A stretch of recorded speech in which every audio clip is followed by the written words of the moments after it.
Good morning दोस्तों, once again.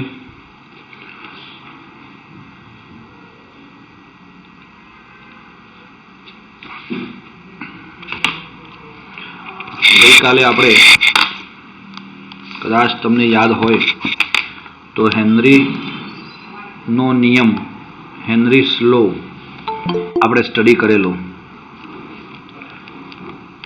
फरीथी एक बार आना बे very important theory and MCQ also an example. એટલે આ બહુ પૂછાય એવો સવાલ છે, એમસીક્યુ માટે બી થિયરી માટે બી અને એક્ઝામ્પલ આનો આવશે એ આપણે ચર્ચા કરીએ હમણાં। તો મેં તમને અહીં આપણે એક ફિગર ડ્રો કરેલી છે, એની અંદર એક સોલ્વેન્ટ એટલે કે દ્રાવક લીધેલો છે। આ ઉપરની સપાટી પર એ શું છે? વાયુ છે અને આ પિસ્ટન છે। આ ઉપરનું જે પિસ્ટન છે, પિસ્ટનને આપણે શું કરીએ છીએ? પ્રેસ કરીએ છીએ, દબાવીએ છીએ। દબાવવાથી આ પિસ્ટન નીચેની તરફ સરકે છે અને એના લીધે તમારો ગેસ જે છે એ દબાય છે।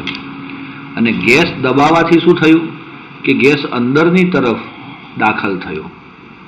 હવે એ અંદર વધુ માત્રામાં દ્રાવ્ય થાય છે આની અંદર, મતલબ આ તો એક સીધી વાત છે કે તમે પ્રેશર આપો છો તો વાયુ વધારે ઓગળે છે। હવે અહીં બે પ્રકારના વાયુ આવે છે। એક ગેસ છે એ તમારો આ સરફેસ જે છે સપાટી પ્રવાહીની એના ઉપરનો છે, અને એક ગેસ જે છે એ ઓગળેલો છે। બે શબ્દો ખબર પડે છે? સપાટીની ઉપરનો વાયુ અને દ્રાવણની અંદર ઓગળેલો। તો આ બે પ્રકારના જે છે એમાં તમારો હેનરી એવું કહી ગયો છે કે આ જે વાયુ છે ઓગળેલો એ કોના ઉપર આધાર રાખે છે? તો આ ન ઓગળેલા ગેસ જે છે ઉપરની બાજુ એના આંશિક દબાણના સમપ્રમાણમાં હોય। મતલબ અહીંયા તમે કેટલું દબાણ આપો છો તેના આધારે અહીંયા આગળ દ્રાવ્ય થશે। જેટલું વધારે આપો એટલો વધારે દ્રાવ્ય થાય, એટલે સમપ્રમાણ। Solubility of gas in a liquid is directly proportional to the partial pressure of the gas। એટલે આપણે એમ લખીએ છીએ, પ્રવાહીમાં વાયુની દ્રાવ્યતા ચલે છે પ્રવાહીની સપાટી પર રહેલ વાયુનું આંશિક દબાણ। मतलब समझ पड़ी जाए अपन ने? तो આપણે એમ કહી શકીએ કે આ જે છે તે નિયમ હેનરી આપ્યો, થોડો મોડિફિકેશન કરીને ડાલ્ટને શું કીધું એ જ નિયમને કહેવાય હેનરીનો જ નિયમ, બરોબર છે? કે ભાઈ આ જે છે એ એક્સ કોણો ઇન લિક્વિડ, मतलब ઓગળેલાના મોલ ફ્રેક્શન, ઓગળેલા ગેસના મોલ ફ્રેક્શન, સોલ્યુશનની અંદર રહેલા ગેસના mall fraction is directly proportional to the partial pressure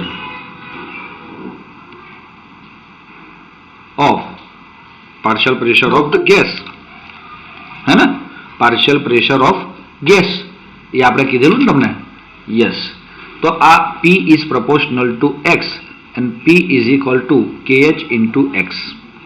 આપણને આ રીતે મળી જાય દોસ્તો, સીધી વાત છે। હવે આ KH શું છે? What is KH? It is Henry's constant. દોસ્તો આનું મહત્વ બહુ મોટું છે।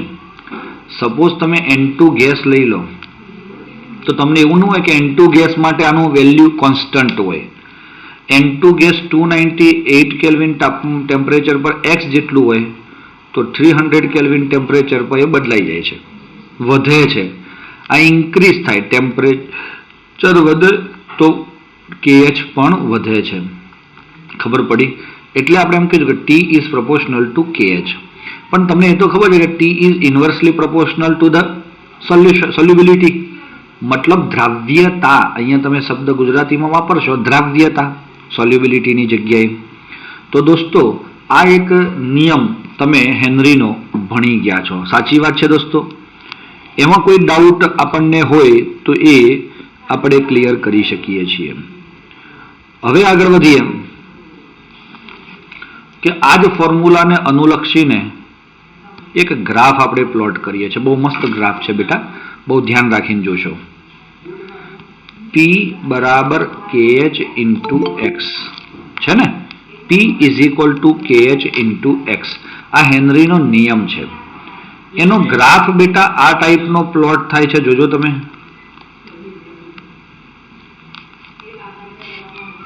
X axis and Y axis. આ તો ખબર છે ને? યસ બેટા, આ એક તમને એક ખબર છે સુરેખ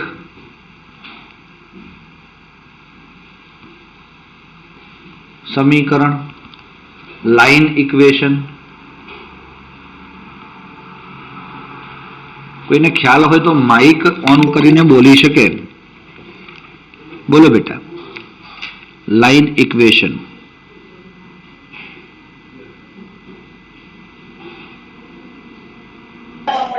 Sir, y is equals to mx plus c.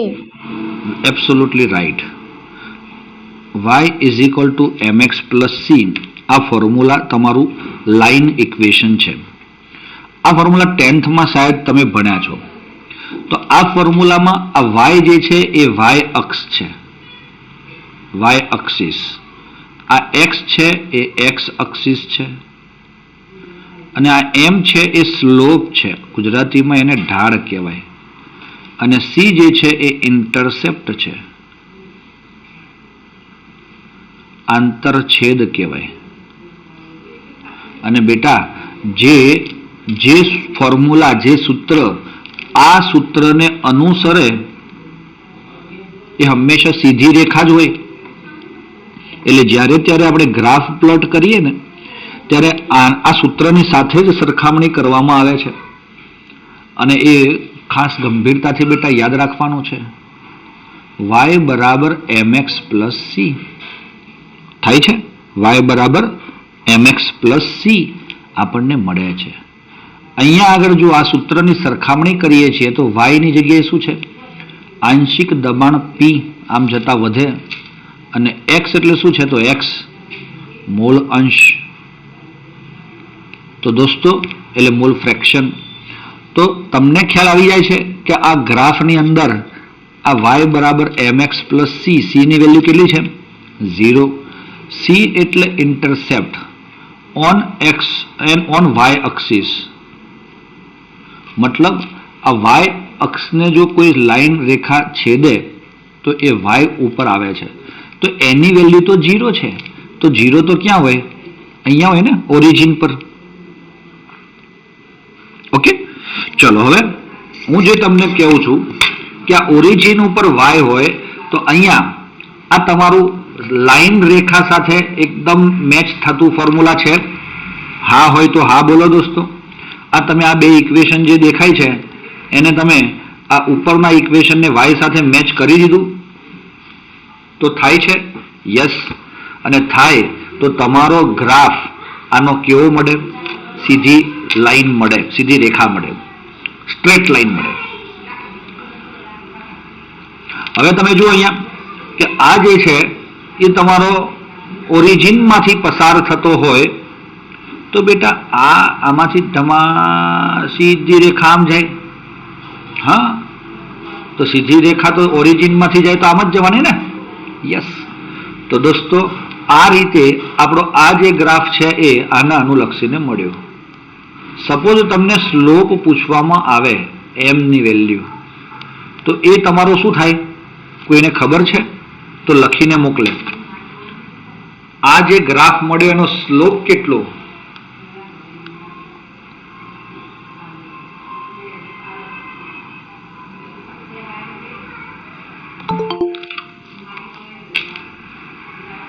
લખો બેટા.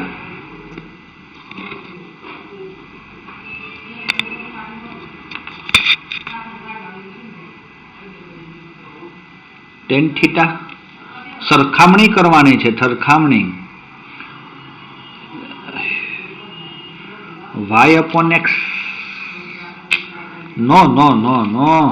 Compare this equation with above equation. તો અહીંયા x ની વેલ્યુ x હતી, y ની વેલ્યુ y હતી, તો m ની વેલ્યુ શું થાય? kh. તો આ થઈ ગયો સ્લોપ, ઢાળ. ઓકે, તો આ ઢાળ છે. ચાલો હવે તમારો ઇન્ટરસેપ્ટ સી છે, તો સી તો અહીંયા જે છેદે છે તે વેલ્યુ તો 0 જ આવી ગઈ.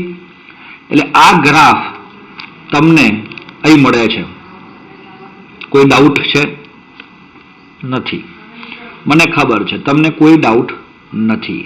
આઈ નો ધેટ. હવે યુજીસ ઉપયોગો. બેટા તમને તમારા બુકની અંદર કેટલાક એક્ઝામ્પલ આપ્યા છે, એમાંથી 3 પોઈન્ટ આપીને કીધેલા છે. દેખાય છે તમને? એ ઇમ્પોર્ટન્ટ છે. પહેલો પોઈન્ટ જુઓ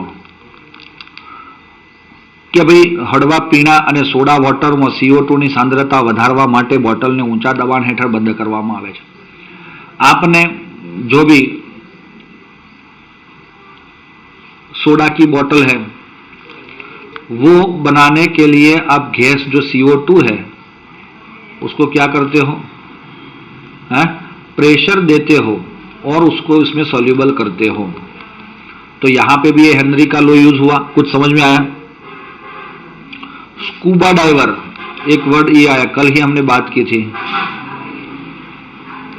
स्कूबा डाइवर्स क्या करते हैं? पानी के अंदर जब जाते हैं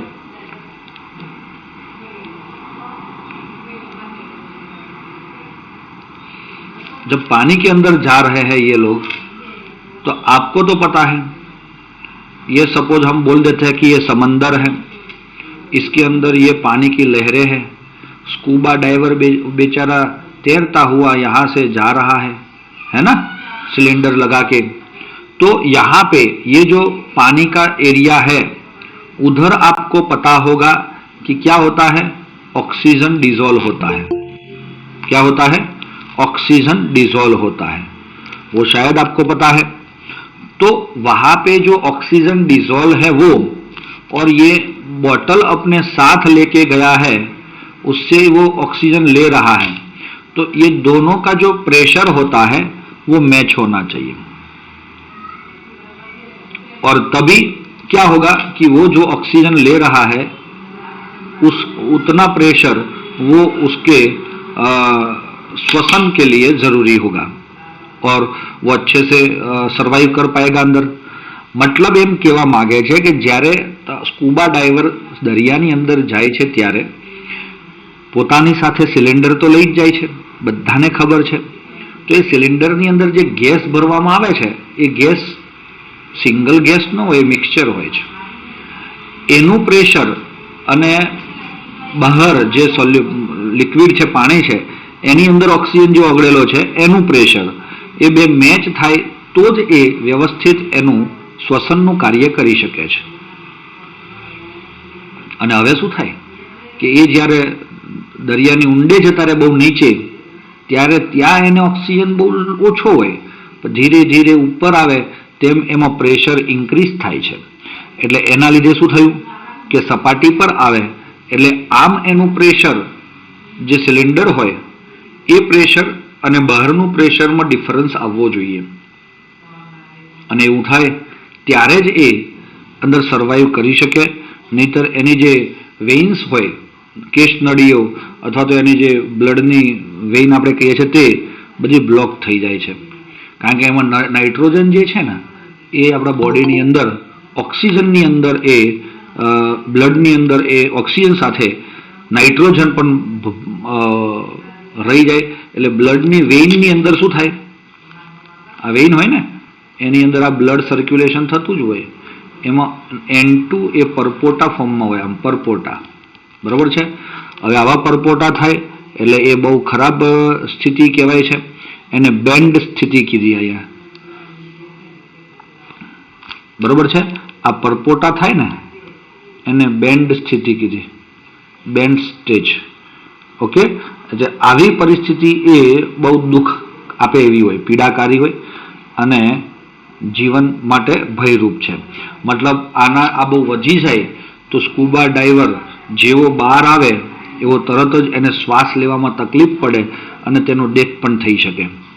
અને આવો પ્રોબ્લેમને હટાવવા માટે આપણે નાઇટ્રોજન જે છે એનું કન્સન્ટ્રેશન અને એ બધી ઇફેક્ટ જે છે ઓછી કરવા માટે એ નાઇટ્રોજનની સાથે હવા, ઓક્સિજન તો હોય જ છે, પણ એક હિલિયમ પણ ભરવામાં આવે છે.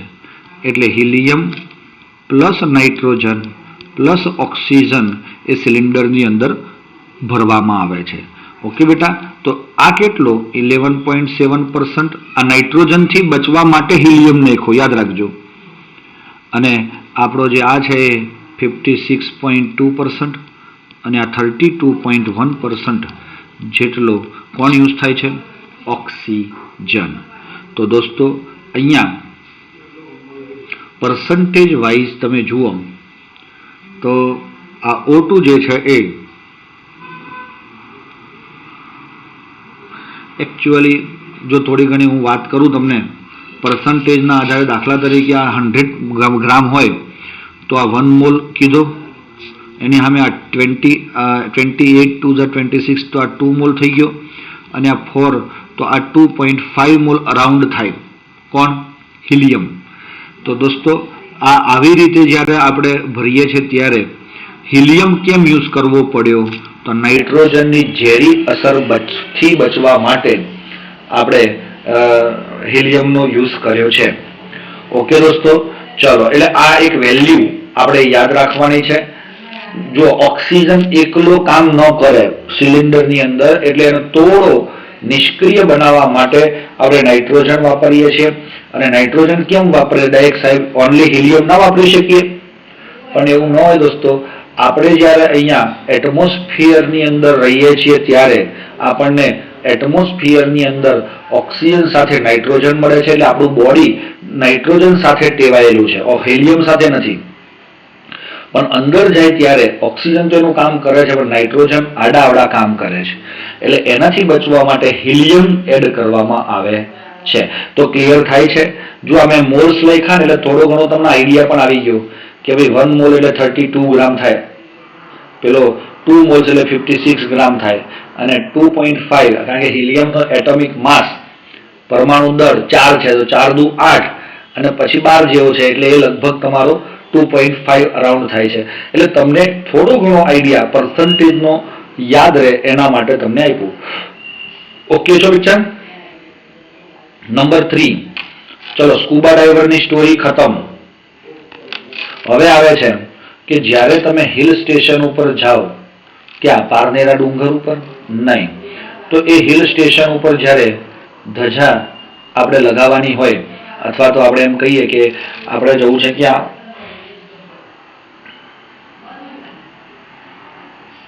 માઉન્ટ એવરેસ્ટ ઉપર. ત્યારે શું થાય? જેમ જેમ તમે હાઈટ ઉપર જાઓ તેમ તેમ હવા પાતળી થાય, આવું તમને ખબર છે, હે ને? એટલે એનાથી શું થાય કે આપણને શ્વાસ લેવામાં તકલીફ પડે. એરોપ્લેનની અંદર જ્યારે જતા હોય ત્યારે પણ તમે જોયું હશે કે ભાઈ એરોપ્લેનની અંદર જ્યારે વ્યક્તિ જાય છે ત્યારે પણ એને આવા જેને હાર્ટનો પેશન્ટ હોય કે નહીં, તો એવા લોકો માટે સ્પેશિયલી એરોપ્લેનની અંદર વ્યવસ્થા કરવામાં આવે કે દરેક સીટ ઉપર ઓક્સિજન આપવામાં આવે, કે જેના લીધે શું થાય કે આ હાઈટ ઉપર જાય, પૃથ્વીની સપાટી ઉપરથી હાઈટ ઉપર જ્યારે એને ઉડવાનું છે ત્યારે હવા ઓછી હોય, પાતળી હોય, જેથી કોઈને તકલીફ ન પડે. એટલે પર્વતારોહકો જાય, એટલે કે એને શું કહેવાય? સ્કાય ડાઈવર કહેવાય કદાચ. તો એવા જે છે એમને ઓક્સિજનની સાંદ્રતા ઘટી જાય છે. આથી એ બહુ વીક થઈ જાય, નબળા બને, સ્પષ્ટ રીતે વિચારી ન શકે. ત્યાંથી મગજ એનું હેંગ મારે એમ કહેવાય. અને આવા બધા પ્રોબ્લેમના એને કહેવાય એનોક્સિયા. આ રોગનું નામ. હાઈટ ઉપર જ્યારે કોઈ વ્યક્તિ ચડે છે ત્યારે એને સાંભળવામાં તકલીફ પડે, હા, એ પોતે આમ થોડું નર્વસનેસ અનુભવે, પછી સ્પષ્ટ રીતે વિચારી ન શકે. આનું આ પ્રોબ્લેમ હોય એને એનોક્સિયા કહેવાય. શું કહેવાય? એનોક્સિયા. આ યાદ રાખજો દોસ્તો. તો એને તરીકે ઓળખાતી આ બીમારી છે, એવી થવાની શક્યતાઓ રહે છે. એટલે એ પણ પોતાની સાથે ઓક્સિજનના સિલિન્ડર લઈને જતા હોય છે. ચાલો, ક્લિયર છે બેટા? હા કે ના?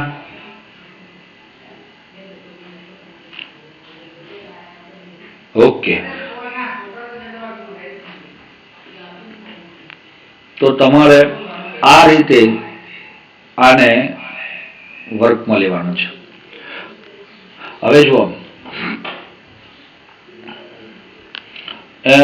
એક છે ટેમ્પરેચરની ઇફેક્ટ, છે ને? ટેમ્પરેચરની ઇફેક્ટ.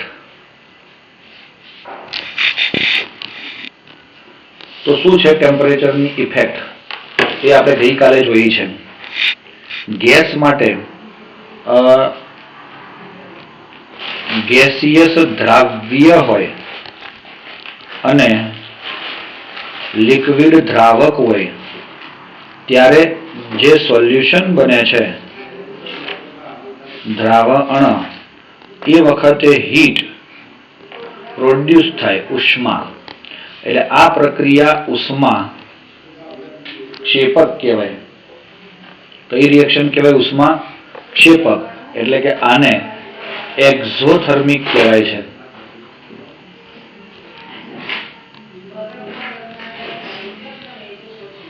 ઓકે, ચલો, આ કઈ નવું નથી આપણા માટે. એક્ઝોથર્મિક રિએક્શન આ વર્ડ નવો નથી, જે આપણે સમજી શકીએ છીએ. આવું થવાનું કારણ શું હતું? આમ થવાનું રીઝન શું હતું? ગેસ જે છે એ ઇઝીલી સોલ્યુબલ થતો નથી.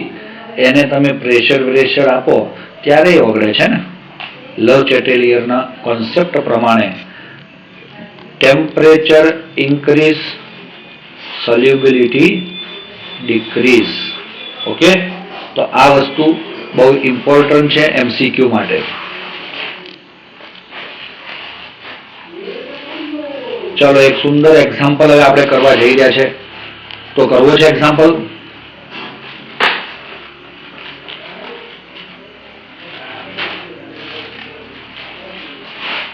યસ. આટલે તમારી ઈચ્છા છે તો તમારી ઈચ્છાને માન રાખી આપણે સુંદર મજાનું એક એક્ઝામ્પલ તમને કરાવી દઈએ છે. તો બહુ મજા આવે એવો છે. Example number 2.4, corridor 2.4. Solution already આપેલું છે, હે? પણ હવે તમને એ ખબર પડવી જોઈએ કે આપણે જે ફોર્મ્યુલા ભણ્યા, સૂત્ર ભણ્યા, એનો ઇસ્તેમાલ આની અંદર કેવી રીતે કરવો.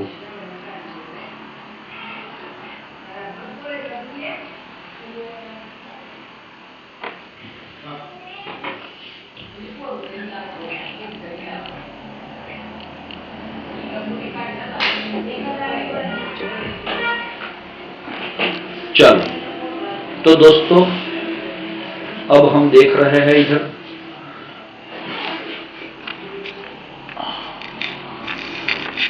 अच्छा, મારી પાસે ગુજરાતીમાં બી છે પેલી જે ક્વેશ્ચન, ઇંગ્લિશમાં. તમે દરેક બાળક પોતાની બુકની અંદર એ ક્વેશ્ચનને જોશે. આપણે સૌથી પહેલા એના ડાટા પ્રિપેર કરીશું.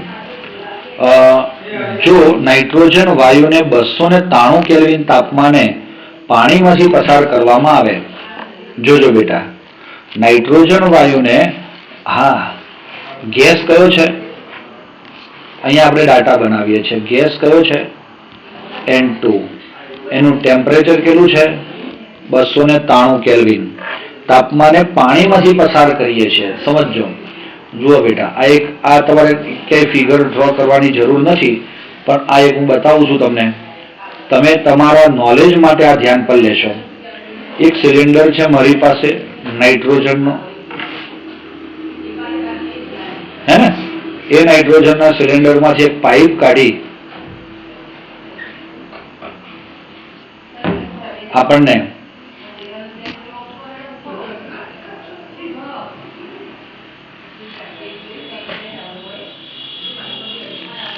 આની અંદર આપણે પસાર કરીએ છીએ. સમજો, જેવો નોબ અહીંયાથી ઓપન કરીએ છીએ એટલે ગેસ જે છે N2 એ વોટરની અંદર શું થાય છે? સોલ્યુબલ થાય, પછી બાકીનો નીકળી જાય બહાર. સમજ પડી ગઈ આટલી? હા. 1 લીટર પાણીમાં હવે કેટલા લીટર પાણી લીધું? વોલ્યુમ ઓફ લીટર એટલે કે કદ કેટલા છે? 1 લીટર પાણીમાં કેટલા મિલીમોલ N2 વાયુ ઓગળશે? दोस्तों N2 बोल सकते हैं हम डैश मिलीमोल, ये जो मिलीमोल है वो क्या होता है? मोल जो होते हैं उसमें से मिलीमोल कन्वर्ट कर सकते हो आप, मतलब જે મોલ મળે ને આપણને એને મિલીમોલમાં પછી કન્વર્ટ કરીશું. એવું ધારો કે N2 આટલા બાર આંશિક દબાણ સર્જે છે, એટલે Pn2 એનું આંશિક દબાણ કહેવાય. P મતલબ પ્રેશર ઓફ N2, N2 નું દબાણ એ કેટલું છે? 0.987. જો સૌથી પહેલા બહુ ઇમ્પોર્ટન્ટ વસ્તુ શું છે? એના ડાટા છે. N2 માટે 293 કેલ્વિન તાપમાને હેનરીનો નિયમનો અચળાંક, બેટા એટલે શું છે? KH વર્ડ છે, હેનરીના નિયમનો અચળાંક એ કેટલો છે? 76.48 કિલોબાર. કે બાર છે ને એટલે એને કિલોબાર કહેવાય. હવે તો તમને આ જોઈએ છે શું ભાઈ? N2. બસ આટલી વસ્તુ છે. હવે તમારી પાસે આ હેનરીનો રૂલ તમારે અહીંયા યુઝ કરવો છે એવું ખબર કઈ રીતે પડી? એક. બીજું, હેનરી કોન્સ્ટન્ટ છે તો સીધે સીધું ખબર પડે છે. હેનરીનો અચળાંક આપ્યો છે એ સીધે સીધી ખબર પડે. કદાચ એ ન ખ્યાલ આવે તો એ તમને ખ્યાલ હોવો જોઈએ કે ગેસને આપણે લિક્વિડમાં સોલ્યુબલ કરવાનો રૂલ કોને આપ્યો છે? હેનરીએ આપ્યો છે. કાલે યાદ કરાવ્યું તો આપણે તમને સોડા વોટર બાબા રામદેવ હોય કે પછી સ્કુબા ડાઈવર હોય કે હિલ સ્ટેશન ઉપર જતા પર્વતારોહકો હોય એ બધા માટે આનો યુઝ થાય છે. હવે હેનરીના નિયમ મુજબ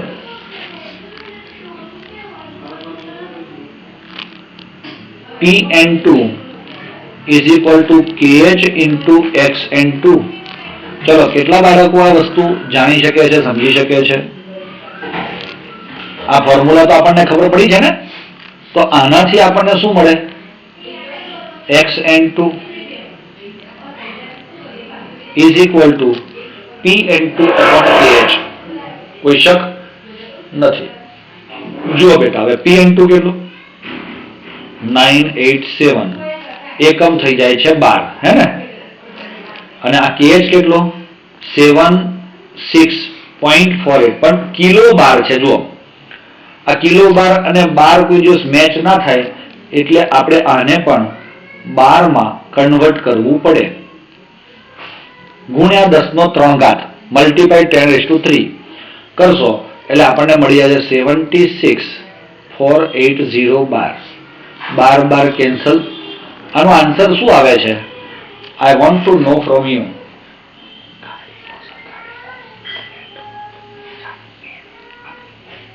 ઓકે, તો કેલ્ક્યુલેટર હશે તમારી પાસે તો હું તમારી પાસે જવાબની અપેક્ષા રાખીશ દોસ્તો.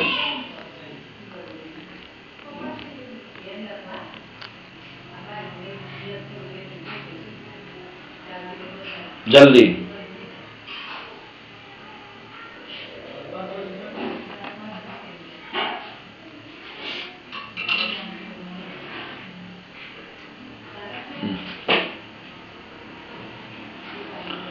.929 તો બરોબર છે. Yes yes yes yes.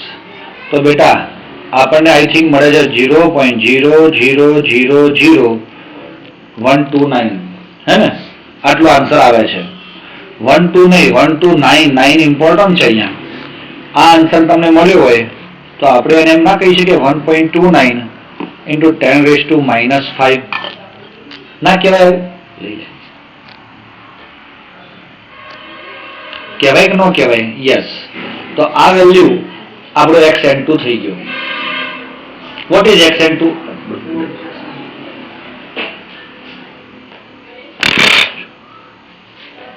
Mall fraction. હવે તમને એટલી તો ખબર હોવી જોઈએ કદાચ XN2 is equal to NN2 upon NN2 plus NH2O. સાચી વાત છે? આ ફોર્મ્યુલા એ શું બતાવે છે તમને?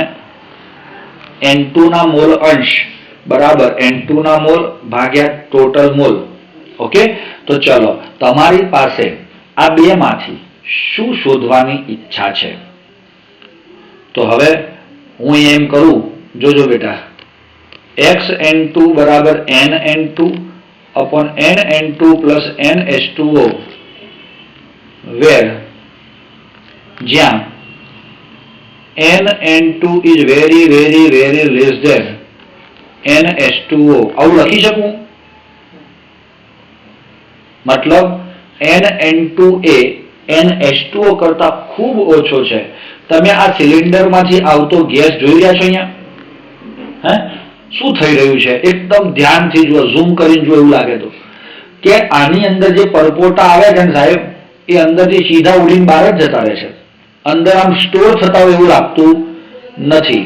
એટલે એ જે સોલ્યુબિલિટી છે, દ્રાવ્યતા છે આની, એ બહુ જ ઓછી હોય.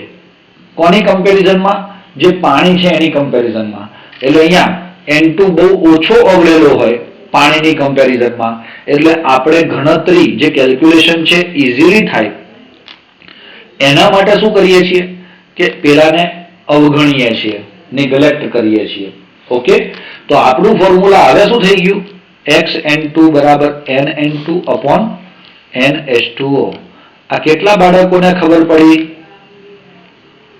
આપણે લખીએ ને, આથી NN2 ને NH2O ની સરખામણીમાં અવગણતા.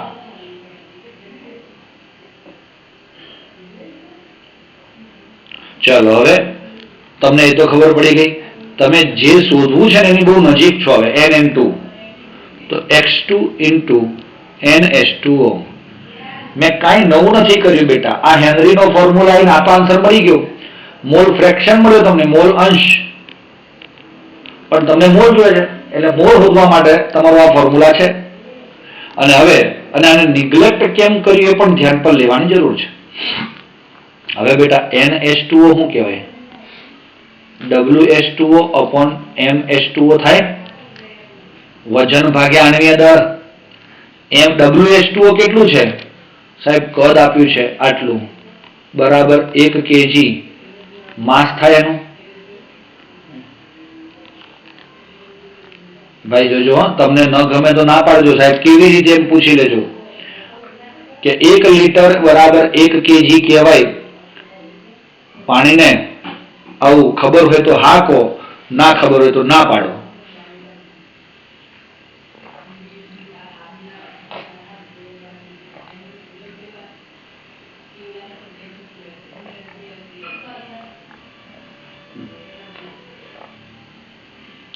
ચાલો, મોટા ભાગના બાળકોને ખબર નથી કે આવું કેમ લખાય. સીધી એક વસ્તુ આપણને ખબર છે કે વોલ્યુમ હોય અને માસ સાથેનો સંબંધ હોય તો ત્યાં આવે ડેન્સિટી, ગુજરાતીમાં ઘનતા.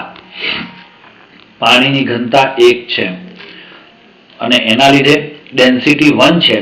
એથી શું થવાનું? દળ ભાગ્યા કદ. તો દળ બરાબર કદ થઈ જાય, હે ને? અને એના લીધે શું થશે? અહીંયા તમને જે મળે છે એ તમારો 1 લીટર બરાબર 1 kg કહી શકાય. અને એના લીધે 1000 ગ્રામ ભાગ્યા 18 એટલે 55.55 મોલ આન્સર આવે આનો. તો હવે તમારી પાસે X2 છે 10⁻⁵ into 55.55. ચલો બેટા, NN2 કેટલો આવ્યો જવાબ? મલ્ટીપ્લાય કરો.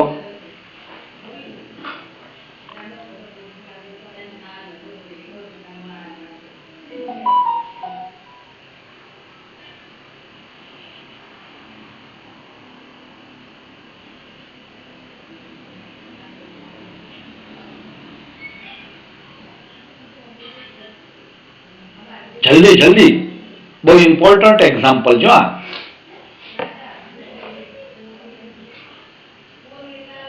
$71.65 है ना, इंटू 10⁻⁵. हाँ क्या ना? जवाब આવી ગયો તમારો મોલ. ઓકે, આટલા મોલ તમારો આ ઓગળે છે. બટ દોસ્તો અહીંયા તમને એટલું ખબર છે એને શેમાં માંગ્યો છે આન્સર? તમે આટલા સુધી લખો ને તો એ લોકો હાફ માર્ક્સ કટ કરી લે, સાચો હોય તો પણ. they want millimole and you got here moles. તો NH2 મિલીમોલ માં 71.65 મલ્ટીપ્લાય 10⁻⁻5 હે ને, એને ગુણ્યા 10⁻³ થાય કે નહીં? કારણ કે મોલ હતા ને, તો mole is a big unit compare to millimole, એટલે 10⁻³ વડે એને મલ્ટીપ્લાય કરીએ તો 71.65 into 10⁻², 0.7165 મિલીમોલ.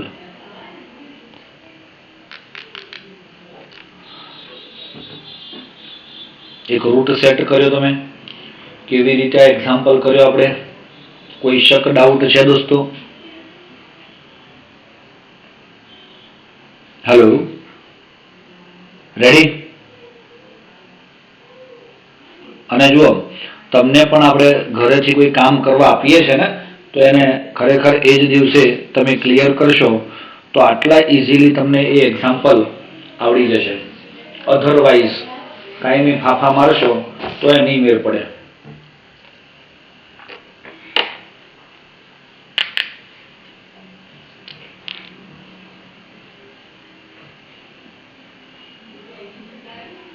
ચાલો, you can take the screenshot also and write okay.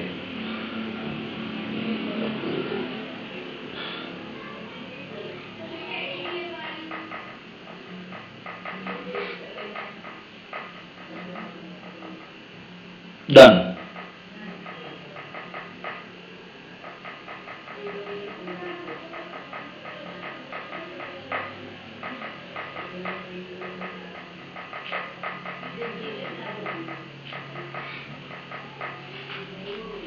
चलो, હવે इसके बाद आप लोग एक काम करोगे, इंटेक्स का 2.6 खुद करोगे,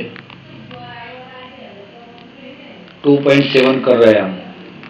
Henrys law constant for CO2 in water is, क्या दिया हुआ है? Henry's law constant KH is equal to 1.67 multiply 10⁸ pascal, है ना? चलो, at 298 kelvin temperature calculate the quantity of CO2 in 500 ml of soda water when packed under 2.5 atmosphere pressure. भाई calculate the quantity of CO2 मतलब શું જોઈએ છે ને? NCO2. They want NCO2 in 500 ml of soda water. तो water, soda water का volume कितना दिया है? 500 ml. चलो, when packed under 2.5 atmosphere CO2 pressure at 298 Kelvin temperature. PCO2 partial pressure 2.5 atmosphere. चलो बेटा, अब क्या करोगे आप इसको? हाँ, सेम प्रोसेस. फर्क क्या है इसमें? KH નું જે વેલ્યુ છે એ પાસ્કલ માં છે અને CO2 નું વેલ્યુ શેમાં છે?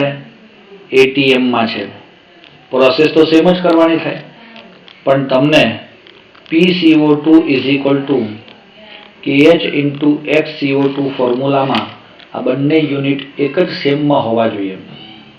હવે હું તમને ATM એટલે કે એટમોસ્ફિયર અથવા તો વાતાવરણ અને પાસ્કલ વચ્ચેનો સંબંધ કોઈને ખબર ખરી દોસ્તો?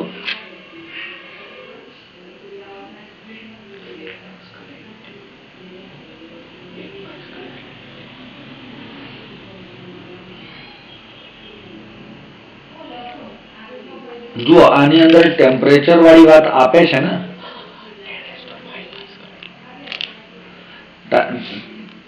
આ કેલ્વિન જે આપે છે તમને 298 કેલ્વિન, એમ કહેવા માંગે છે કે તમે રૂમ ટેમ્પરેચર પર જ દરેક ગેસને સોલ્યુબલ કરો છો. Do you know 10⁵ pascal is equal to 1 ATM ઓર 1 બાર? હે, બારમાં કન્વર્ટ કરો તો એટલા, એટમોસ્ફિયરમાં કન્વર્ટ કરો તો એટલા. ઓકે, તો તમે શું ઈચ્છો છો? PCO2 ને પાસ્કલમાં કન્વર્ટ કરી દેશો તો ચાલશે? 2.5 into 10⁵ પાસ્કલ ચાલશે ને? સીધી વાત. તો XCO2 PCO2 કેટલું? 2.5 into 10⁵ 1.67 into 10⁸ 5 અહીંયા આવશે 3. તો જે આન્સર આવે એ તમારો અહીંયા કે XCO2. ચાલો ઓકે, લખો 2.5 ડિવાઈડ બાય 1670.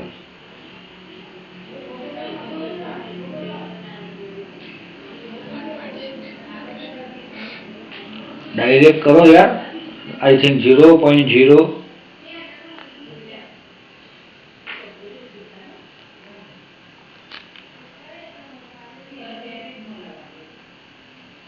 0.01497 હે ને? આ મળે. અને પછી એમાં શું કરશો તમે? NCO2 upon NCO2 plus NH2O. તો CO2 તો બહુ ઓછો ડિઝોલ્વ થાય એટલે આપણે એને નિગ્લેક્ટ કરીએ. તો XCO2 બરાબર NCO2 upon NH2O. NH2O માટે 500 ડિવાઈડ બાય 18 થાય બરાબર 500 ગ્રામ કહેવાય કે ના કહેવાય? કહેવાય. તો કેટલો આન્સર આવશે અહીંયા? 500 ડિવાઈડ બાય 18 55.55 ના હાફ થશે આઈ થિંક. 27.77 મોલ. અને NCO2 બરાબર XCO2 into NH2O 0.001497 મલ્ટીપ્લાય 27.77. ચાલો શું થશે?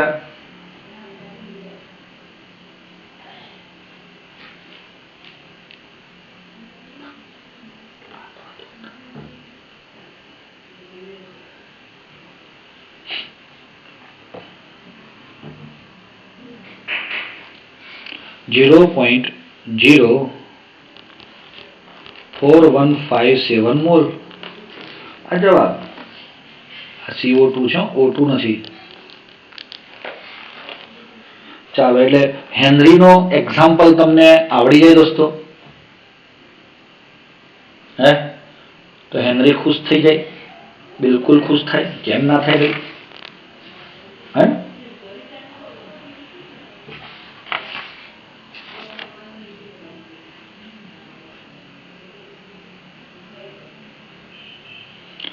ઓકે બેટા, તમારે એક્ઝામ્પલ જોવાનો છે 2.6 વાળો. સ્ક્રીનશોટ લઈ લેશો એટલે તમને આમ કામ લાગી શકે છે.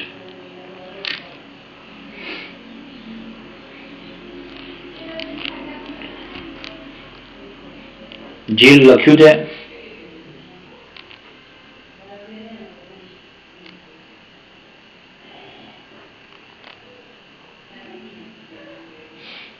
હેલો,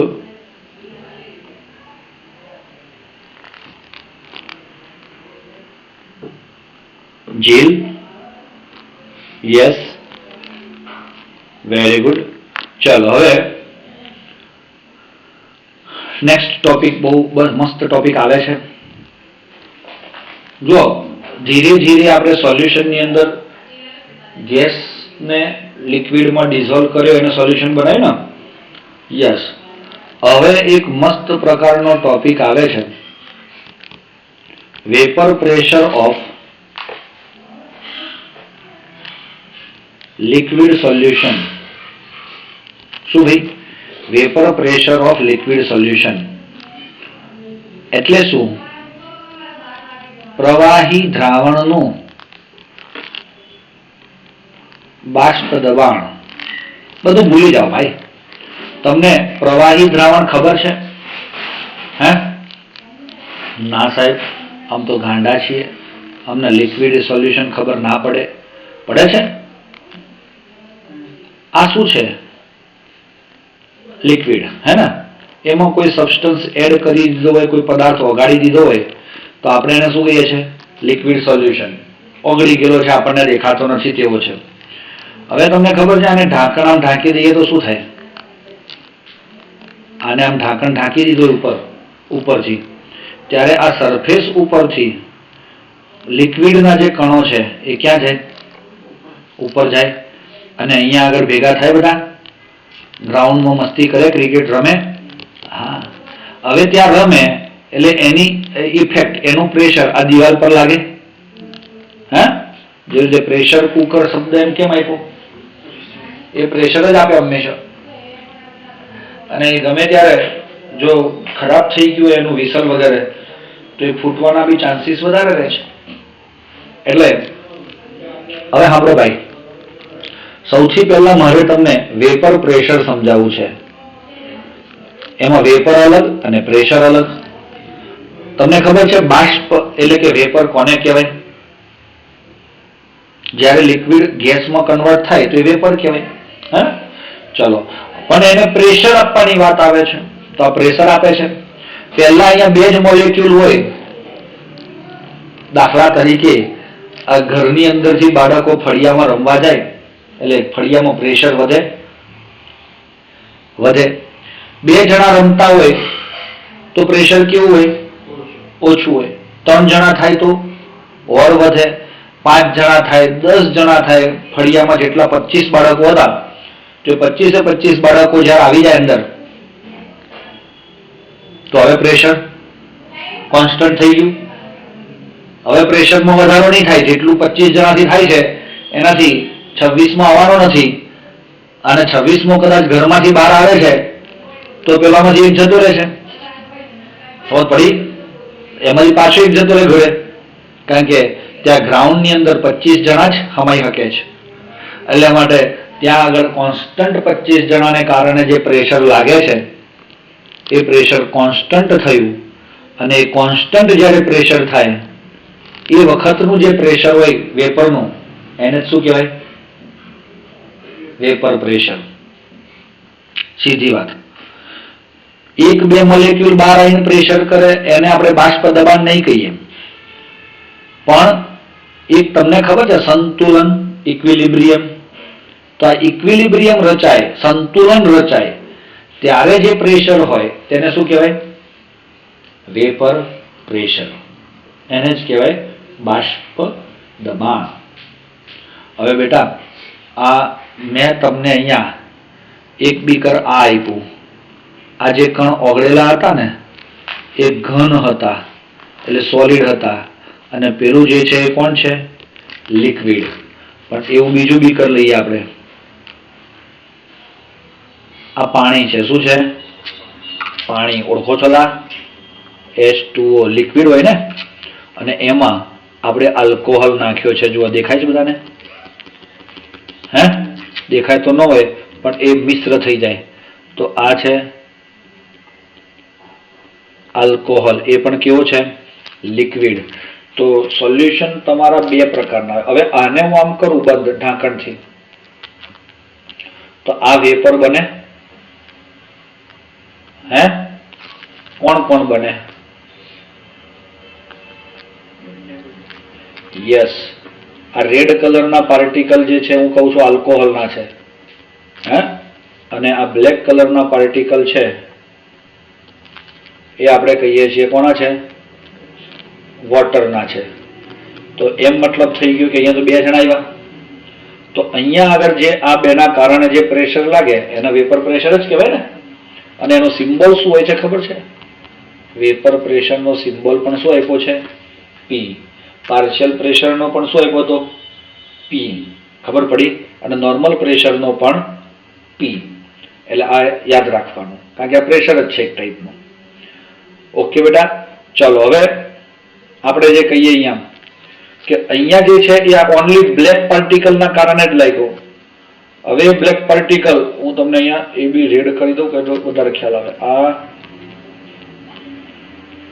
તમારા સોલિડના પાર્ટિકલ જે ઓગળેલા છે ને એ રેડ બતાવ્યા મેં કે એ ઉપર નથી આવતા. ઉપર કોણ આવે છે? માત્ર ઓનલી એક જ જે H2O ના પાર્ટિકલ છે એ જ આવે.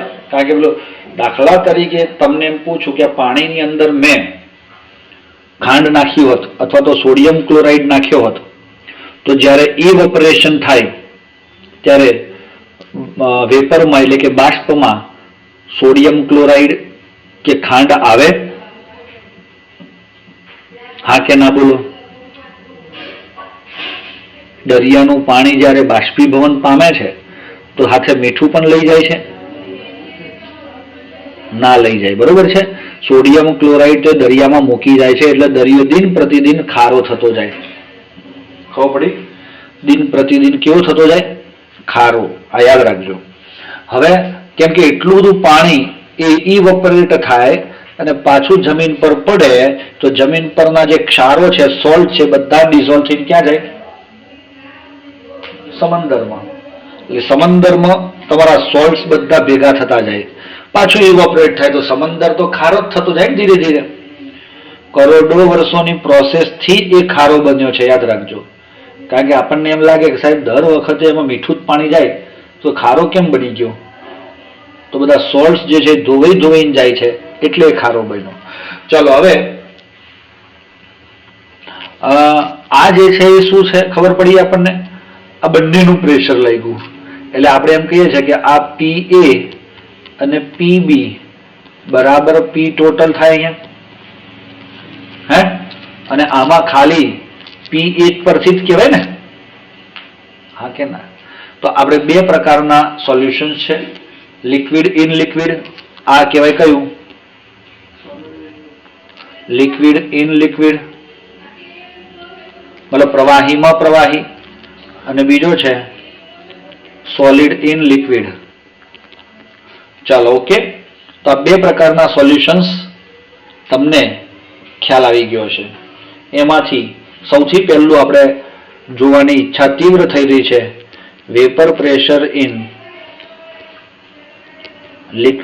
લિક્વિડ. મતલબ પ્રવાહી અને પ્રવાહીમાં આપણે વેપર પ્રેશર જોવું છે.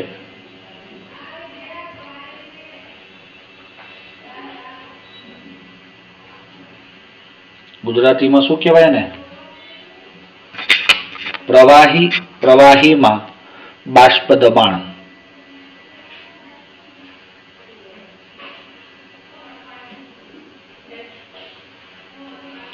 અને આમાં એક નવો વૈજ્ઞાનિક આવે છે. આ વેપર પ્રેશર એટલે રાઉલ્ટ આવે. કોણ આવે? રાઉલ્ટ. આવ્યો છે વર્ડ કે?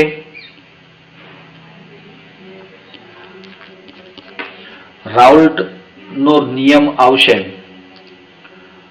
રાઉલ્ટ law for liquid solution for vapor pressure of liquid solution. મતલબ શું? બંને ટાઈપના લિક્વિડ હોય.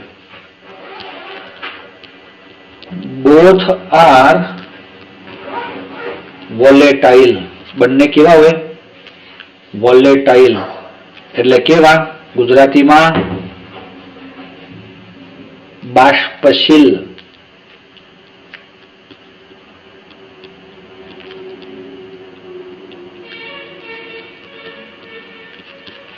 હવે તમને એમ થાય કે બંને બાષ્પશીલ હોવા એટલે શું?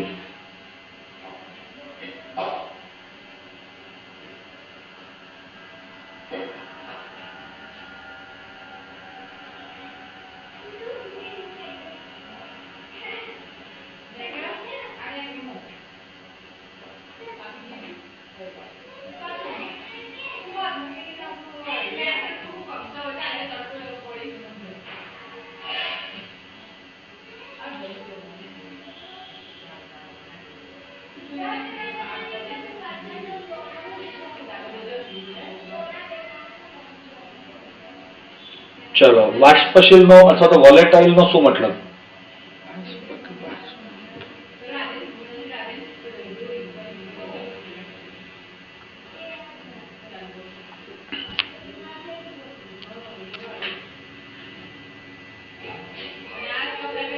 નથી ખબર બેટા? તો હું તમને સમજાવું. સપોઝ આપણે પાસે 3 બીકર છે. કેટલા બીકર્સ છે? 3 બીકર્સ. ત્રણેયમાં લિક્વિડ ભર્યું છે. કયું ભર્યું છે એવું તમને અહીંયા કહીશ. પેટ્રોલ, વોટર અને હની એટલે કે મધ. ઓકે, ચાલો બધામાં શું ફરક છે? સાહેબ આને તમે ખુલ્લું રાખ્યું ને તો 5 મિનિટમાં પેટ્રોલ ખાલી થઈ જશે. મતલબ આ બાષ્પીભવન પામે છે સાહેબ, ઇવોપરેટ થઈ જાય છે, અંગ્રેજી મીડિયમમાં એમ કહે છે. Yes or not? પછી આ પાણીને રાખીએ ને તો 1 દિવસ સુધી મૂકી રાખશો ત્યારે એ ઉડી જશે, અને આ મધને 5 વર્ષ સુધી રાખશો ત્યારે ઉડી જશે. એનો મતલબ એમ થયો કે આ જે છે એ બધા જ કંઈક અંશે ઇવોપરેશન બતાવે તો છે, પણ આ ઇવોપરેશન બહુ ફાસ્ટ થાય, આ થોડું ધીમું થાય, અને આ થતું જ નથી એમ કહો તો એ ચાલે. કે એ જલ્દીથી ન થાય, ઓરિજિનલ મધ હોય તો નહીં થાય, ખાંડવાળું પાણી હોય તો થાય. ચલો હવે એનો મિનિંગ એવો થયો કે વોલેટાઇલ હોય એટલે બધા વોલેટાઇલ હોય, લિક્વિડ કોઈ બી વોલેટાઇલ હોય. એને વોલેટાઇલ હોય એટલે કે ઇવોપરેટ થઈ શકે તેવો કહેવાય. મતલબ બાષ્પશીલ હોવું, મતલબ જે બાષ્પ બનાવી શકે તેવું હોવું. તો છે આ બાષ્પશીલ. તો તમે એવા પદાર્થ 2 મિક્સ કરો છો કે જે બંને બાષ્પશીલ હોય. દાખલા તરીકે આલ્કોહોલ અને પાણીની વાત કરું તો શું આલ્કોહોલ બાષ્પશીલ છે? ગ્લાસમાં આલ્કોહોલ કાઢ્યો હોય તો ઉડી જાય? તો યસ, એ બાષ્પશીલ છે. સમજો.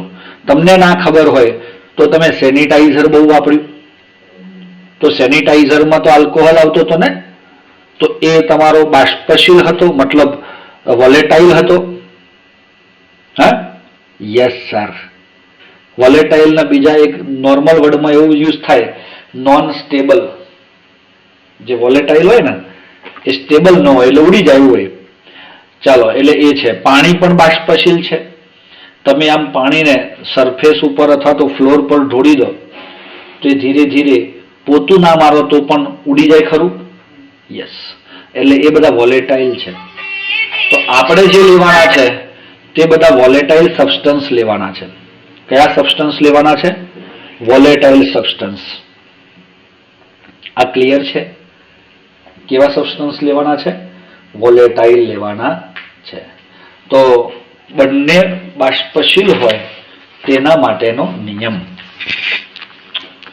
ઓકે બેટા, ચલો હવે સ્ક્રીનશોટ લેવો હોય તો લઈ લો દોસ્તો, ફાસ્ટ.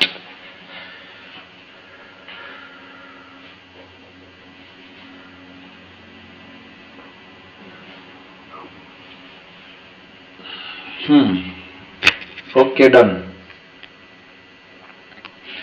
હવે કદાચ તમે એક વસ્તુની અંદર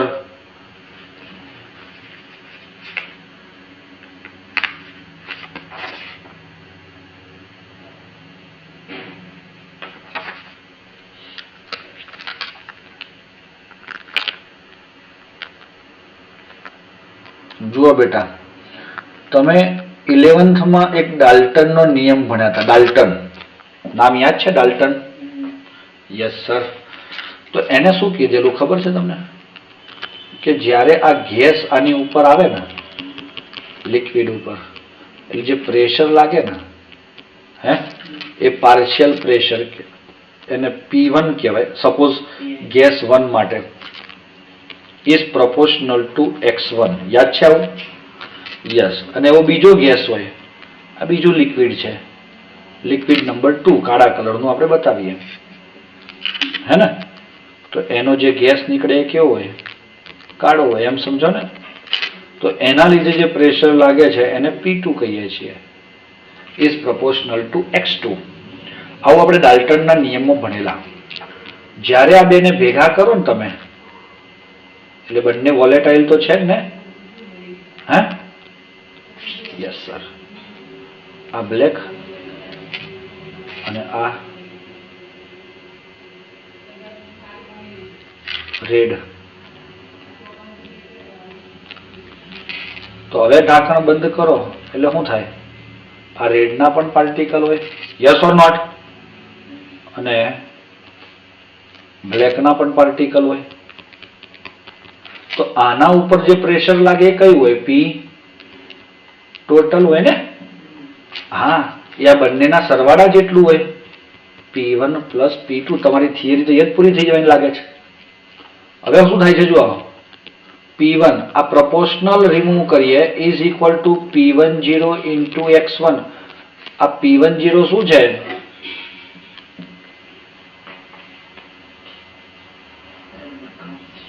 નહીં, P10 A vapour pressure of pure component. Vapour pressure of pure component actually શું કહેવાય? જો સમજાવું તમને હું. આ એકલો છે ને તો એનું પ્રેશર P10, આ એકલો છે તો આનું પ્રેશર P20 કહેવાય. પણ મિક્સચરમાં આવે ને એટલે એનું જ્યારે કાળાનું માપો તો P2 કહેવાય અને રેડનું માપો તો P1 કહેવાય. કેમ? કારણ કે આ જે છે ને P1 એટલે શું? Vapour pressure of gas 1 in solution. જ્યારે મિક્સર હોય ત્યારે. P2 એટલે શું? Vapour pressure of gas 2 in solution. મતલબ તમને એમ કહેવાય કે ભાઈ બાષ્પ દબાણ ગેસ 1 નું દ્રાવણમાં બાષ્પ દબાણ અને ગેસ 2 નું દ્રાવણમાં દાબ. P10 એટલે શું? Vapour pressure of pure gas 1 અને P20 એટલે શું? Vapour pressure of pure gas 2. કોઈ શક નથી. તો શું થયું? આ P2 બરાબર P20 ઇન્ટુ x2. હવે બેટા આને તમે ભેગા કરો, Dalton's law. According to Dalton's law, P total is equal to P1 plus P2.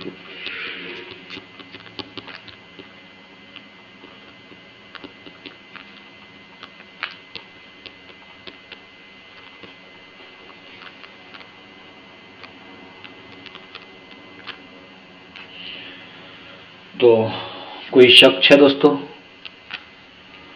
હા કે ના? નથી ને? આ ફોર્મ્યુલા તમારું એક્ઝામ્પલ માટે બહુ કામ લાગે તેવું છે. તો તમે તૈયાર છો?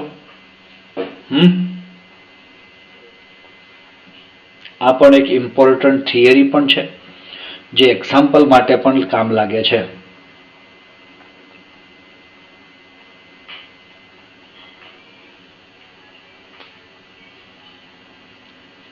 હવે એક વસ્તુ તમે જાણો છો બેટા, x1 પ્લસ x2 બરાબર 1.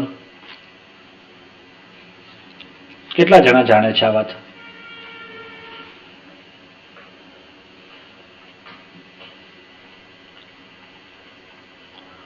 હા અથવા ના? give the answer, yes or no.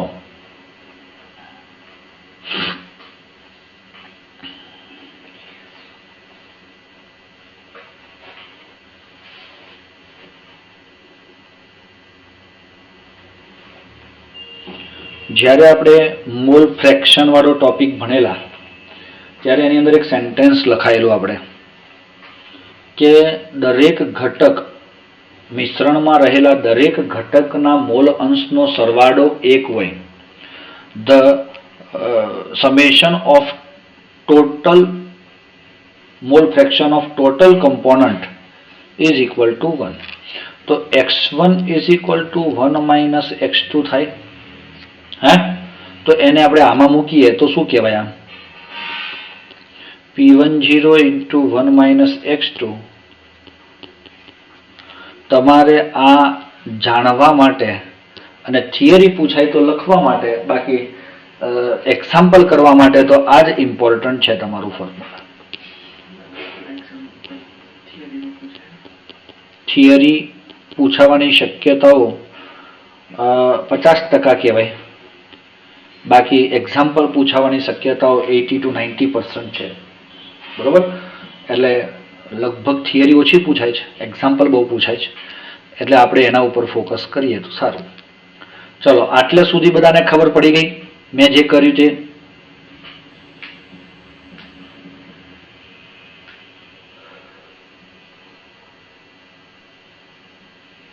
Yes.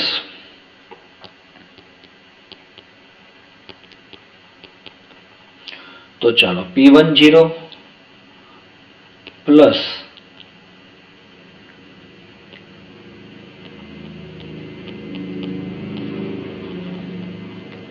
into x2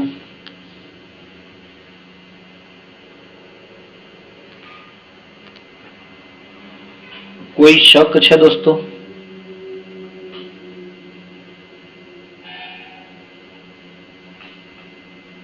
મેં શું કર્યું, x2 ને સર કોમન લીધું અને આ પ્લસ વાળો P2 હતો તેને આપણે લેફ્ટ સાઈડ લેવા અને P1 ને માઇનસ વાળો છે એને જમણી બાજુ લઈ ગયા.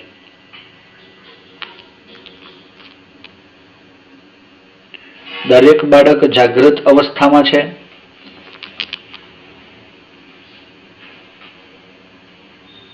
કે નિંદ્રા અવસ્થામાં છે?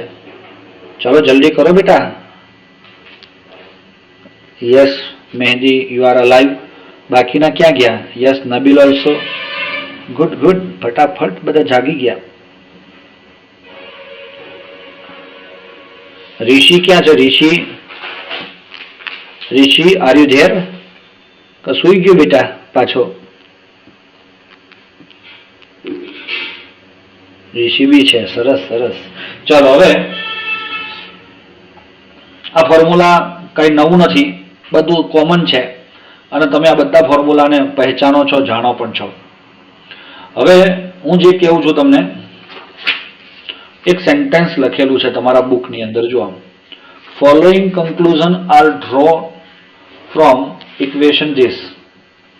આ ઇક્વેશન જે ફાઇનલી મળ્યું ને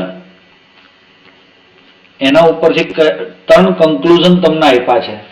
એ તમને આ લેક્ચર પૂરો થયા પછી વાંચવાનું કહીશ ને તો તમને ટફ લાગશે, આ પહેલેથી કહી દઉં છું, કેમ કે એ સેન્ટેન્સને તમારે મેળ પાડવો પડશે.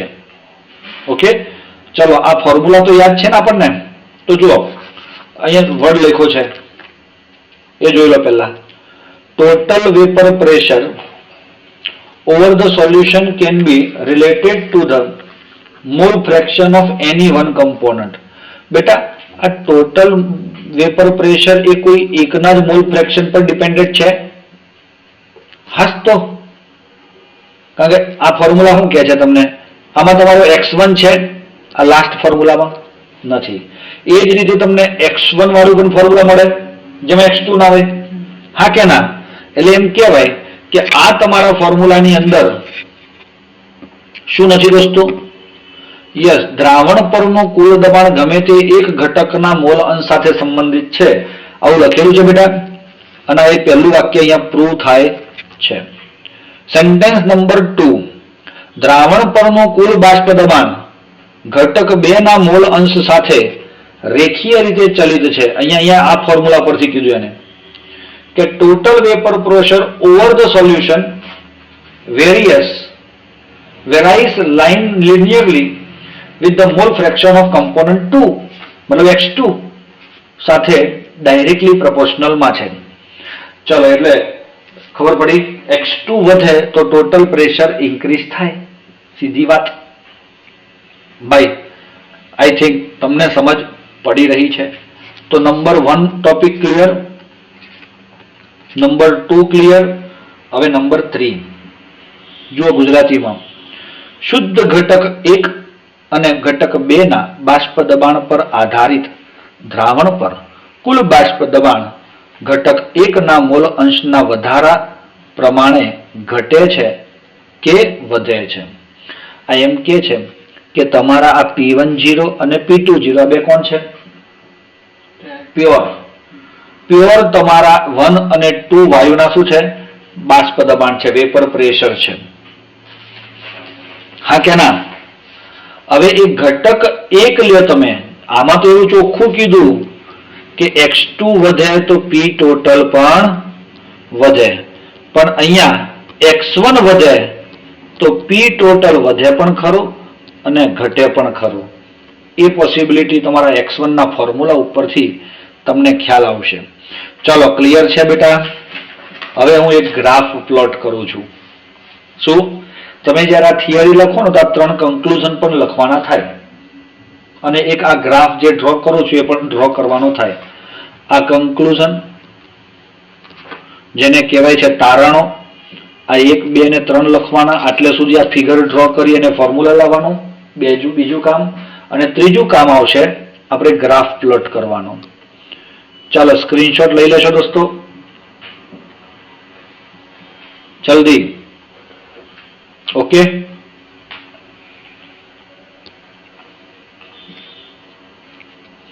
ચાલો હવે એક ગ્રાફ પ્લોટ કરીએ છીએ આપણે. જનરલી ગ્રાફ તમે આવા જ જોયા છે. આજે નવો ગ્રાફ આવે છે ચોરસ. સ્ક્વેર ગ્રાફ તમને એવું લાગે કે આ સ્ક્વેરમાં ડ્રો કર્યો છે ને, પણ એવું નથી બેટા. આ એમ કહેવા માંગે છે કે તમારી પાસે 2 ગેસ છે.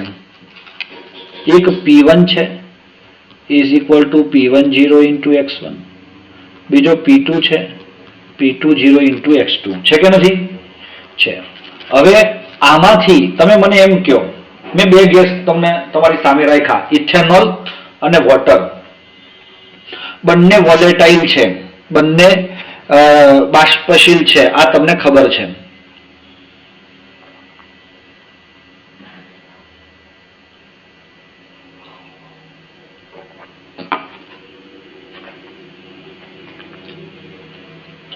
જો બંને બાષ્પશીલ હોય તો શું બંનેની બાષ્પશીલતા સરખી હોય? બંને એક સમાન રીતે બાષ્પશીલ થાય? ના થાય સાહેબ. કોઈ એક વધારે હોય તો કોઈ એક ઓછો હોય, થોડો ઘણો તો પ્લસ માઇનસ રહેવાનો જ ને. ત્યારે આપણે, હું એમ કહું કે આની અંદર તમારું આ ફોર્મ્યુલા હતું P ટોટલ બરાબર P01 into x1 P02 into x2. આ સાચી વાત છે? હે? તો આ ફોર્મ્યુલામાં હું એમ કહું કે આ તો તમારો મોલ અંશ છે. આ શું છે? તમારો મોલ અંશ, હે ને? એટલે મોલ ફ્રેક્શન. અને અહીંયા છે વેપર પ્રેશર. ચલો, હવે અહીંયા મોલ ફ્રેક્શન, આને હું લખું છું x1 બરાબર 1. બેટા અહીંયા જોજો, આ સાઈડનો 1 કીધો ગેસ, તો x1 બરાબર 1 હોય તો x2 બરાબર શું હોય?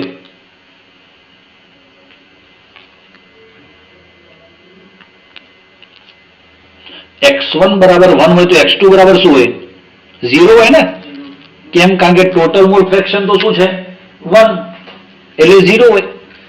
ઓકે, તો આ અહીંયાથી જ્યારે આમ જાય ત્યારે અહીંયા x2 બરાબર 1 હોય તો x1 બરાબર 0. તો અહીંયા આગળ જે પ્રેશર તમને મળ્યું, સપોઝ x2 બરાબર 1 હોય, જોજો બેટા. હવે આ વિગત છે તમારી પાસે જે મેં સર્કલ કરી તે, આ સૂત્રમાં મૂકો P ટોટલ વાળા. તો શું થશે? x2 0, તો આ તો 0 થઈ ગયું આખું જ. અને x1 બરાબર 1 હોય તો P ટોટલ નું મૂલ્ય થઈ જાય P01. હા કે ના? ચલો, એ જ રીતે આ જ ફોર્મ્યુલામાં તમે આ મૂકો તો આ થઈ જાય P20. કોઈ શક છે? પણ સાહેબ એક નીચે ને એક ઉપર કેમ બતાવવા? પાછો પ્રશ્ન થયો. બધું ગ્રાફ જુઓ ને એટલે તમારા મનની અંદર એવા પ્રશ્નો કરવાના કે આવો જ કેમ બતાવ્યો. અચ્છા, સાંભળી લેજો. P2 વધારે ઉપર છે એનો મતલબ એનો ઇવોપરેશન વધુ થાય છે. જેવી રીતે પેટ્રોલ અને પાણીમાં હું મિક્સ કરવા જાઉં, મિક્સ તો થતા નથી જોકે, પણ મિક્સ કરવા જાઉં તો પેટ્રોલનો P2 વધી જાય અને પાણીનો P2 ઓછો હોય. ઓકે બેટા? ચલો, એ બેને હું જોડું ને, આ બેને હું જોડું તો મને મળે P ટોટલ બરાબર P1 પ્લસ P2.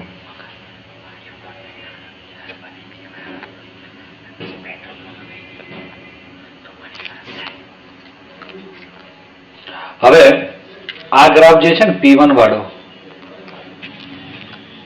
એ ને જ્યારે ડ્રો કરીએ છીએ તો P1 નું પ્રેશર ધીરે ધીરે ઘટ્યું. જુઓ ઘટે છે અહીંયા અને એ 0 થયું. P1 0 થઈ ગયો. ક્લિયર છે ને? તો એવા વખતે આ પ્રેશર તમારું P1 હોય. પણ આમ જાઓ તો આમથી આમ આવો ને તમે એટલે P2 ઘટે 0 થઈ જાય. P2 0 એટલે એ P2 બને છે. તો બેટા તમારો આ ગ્રાફ તમને સમજ પડે છે? Yes or not? Absolutely yes sir. હાયાના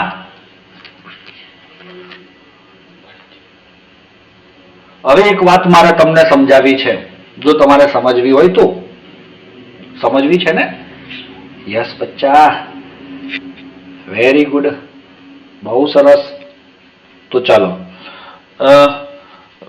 છેલ્લો પેરેગ્રાફ જુઓ. તમે તમારી પાસે બુક હોય ને તો લાસ્ટ પેરેગ્રાફ જુઓ. એમાં દ્રાવણ સાથે સંતુલનમાં રહેલી બાષ્પકલાનું સંઘટન એટલે કે જ્યારે composition of vapour pressure in equilibrium, આ હાઇલાઇટ કરજો હો ફોર્મ્યુલા, ઇન ઇક્વિલિબ્રિયમ, સંતુલનમાં હોય તેવી બાષ્પકલાનું આંશિક દબાણ માટે આપણે એના મોલ ફ્રેક્શન Y1 અને Y2 લઈએ છીએ. શું લઈએ છે? યસ, મોલ અંશ Y1 અને Y2 છે. મોલ ફ્રેક્શન પાર્શિયલ પ્રેશર વાળા. તો ડાલ્ટનના આંશિક દબાણનો નિયમ પ્રમાણે P1 બરાબર Y1 P ટોટલ અને P2 બરાબર Y2 P ટોટલ. યાદ છે આ સૂત્ર? આ પણ એક ફોર્મ્યુલા હતું ડાલ્ટનમાં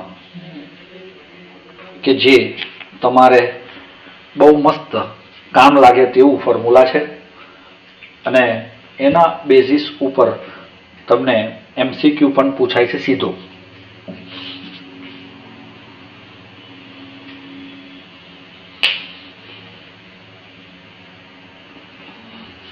ઓકે બેટા, એક્ઝામ્પલ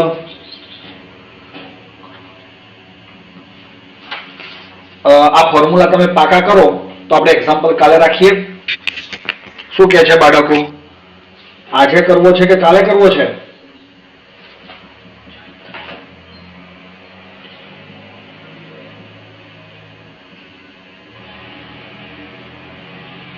મેં એટલું જ બધું હું ભણાવી નાખ્યું કે તમારે કાલે કરવો છે.